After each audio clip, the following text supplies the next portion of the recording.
Que a paz do Senhor Jesus esteja sobre a sua vida e sobre todos os seus. O Eterno nos concede mais uma oportunidade de meditar em sua palavra. Hoje, sinto a necessidade de falarmos sobre o jejum. É claro e evidente que o assunto é bem mais profundo do que parece, mas nestes minutos tentarei, através dos textos bíblicos, despertar o interesse e o desejo de jejuar de forma correta aos nossos seguidores, sempre usando como base a palavra de Deus. Vamos voltar ao passado em uma viagem pelos textos sagrados, onde se faz menção pela primeira vez do jejum.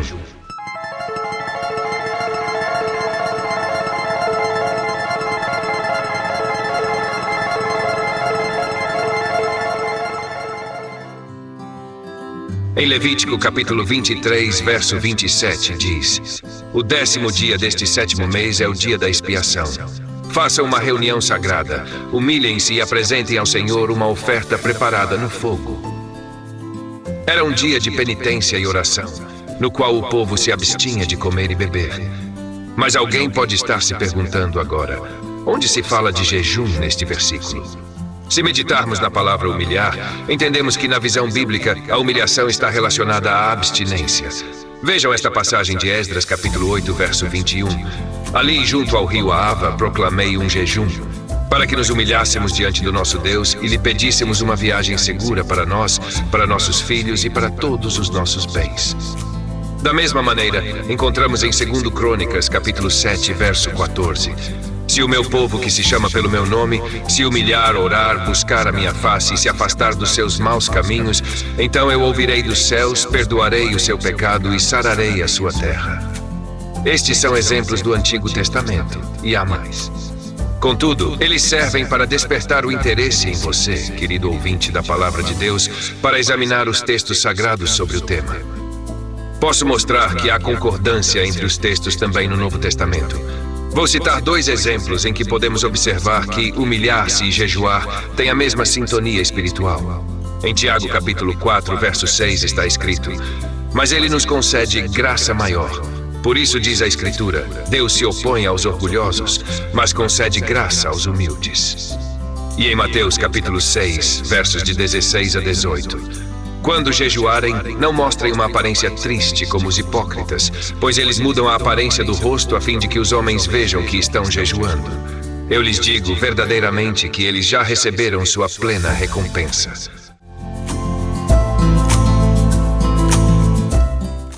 Ao jejuar, ponha óleo sobre a cabeça e lave o rosto, para que não pareça aos outros que você está jejuando, mas apenas a seu Pai, que vê em secreto. E seu Pai, que vê em secreto, o recompensará. Jesus fala sobre o jejum, ensinando seus discípulos a não o praticarem como os hipócritas, que desfiguram o rosto para serem vistos pelos outros. Ele nos mostra a importância da sinceridade e da humildade. Jejuar faz parte da vida de um discípulo, porém Deus não quer que o jejum seja feito por imposição, pois não é um mandamento, mas sim algo que parte de um coração sincero e quebrantado. Ao jejuarmos, devemos fazê-lo para Deus, não para mostrar aos outros o quão zelosos somos. A verdadeira recompensa vem de Deus, não da aprovação humana. Como jejuar segundo a Bíblia? Há certos ensinamentos que podem auxiliar na clareza e dissipar dúvidas frequentes associadas ao jejum. Há quem defenda que o jejum consiste apenas em nos abstermos de algo que nos afaste do Senhor. Contudo, a perspectiva apresentada nas Escrituras não é bem essa. Embora seja possível considerar o jejum como a renúncia de qualquer coisa em nome da glória de Deus, na Bíblia essa prática está quase sempre relacionada à alimentação. Na verdade, o jejum bíblico envolve intencionalmente suspender a ingestão de alimentos por um determinado período, com um propósito específico.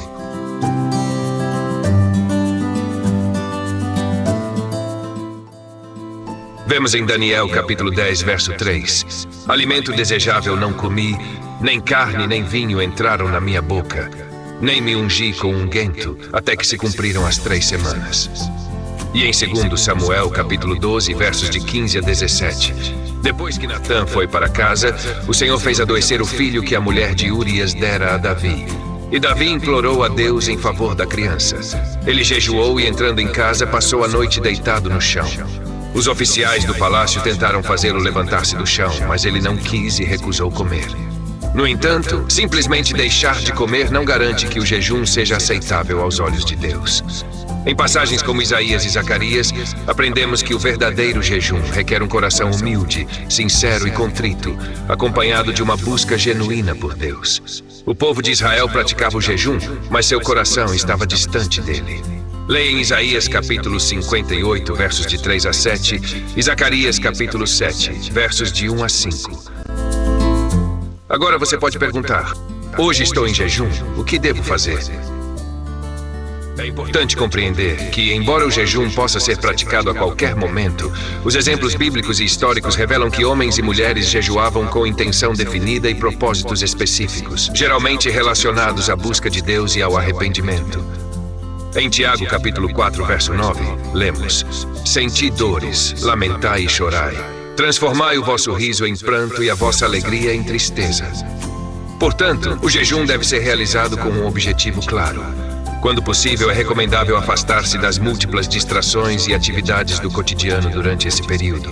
As Escrituras nos oferecem e inspiram com exemplos de práticas que podem ser combinadas ao jejum. Oração. Jesus destacou que o jejum aliado à oração possui grande poder espiritual. Intercessão. Esse tipo de súplica em particular aparece frequentemente conectado ao ato de jejuar. Meditação. O jejum amplia nossa sensibilidade espiritual, ajudando-nos a refletir mais profundamente sobre as Escrituras. Tomada de decisões. Embora o jejum possa enfraquecer o corpo, ele fortalece o espírito, tornando-nos mais aptos a discernir e decidir conforme a vontade de Deus. Enfim, amados, o jejum é uma maneira de nos apresentarmos a Deus e demonstrarmos que Ele é mais importante em nossas vidas do que o prazer de comer.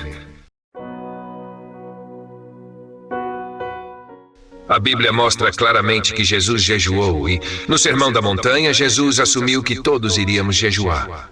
Ele disse o seguinte, em Mateus capítulo 6, verso 16, Quando jejuares? Quando jejuamos, estabelecemos prioridades em nossa vida. Deus em primeiro lugar e então tudo mais seguirá. O jejum e a oração são frequentemente vistos juntos. É um momento de rendição e oração. Não a minha vontade, mas a tua seja feita. O jejum não é uma rota para alcançar espiritualidade extraordinária, mas sim um passo em direção à humildade. O jejum desnuda nossa fragilidade, e é justamente em nossa fraqueza que a força dele se manifesta plenamente. Você tem se dobrado em humildade por meio do jejum recentemente, ou o orgulho tem tomado conta de seu coração? Não se esqueça, Deus concede sua graça àqueles que se humilham, mas resiste aos soberbos. Amém.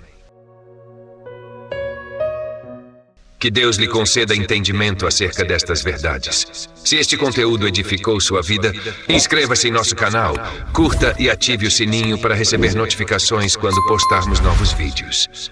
Compartilhe esta mensagem e comente o que Deus tem falado em seu coração.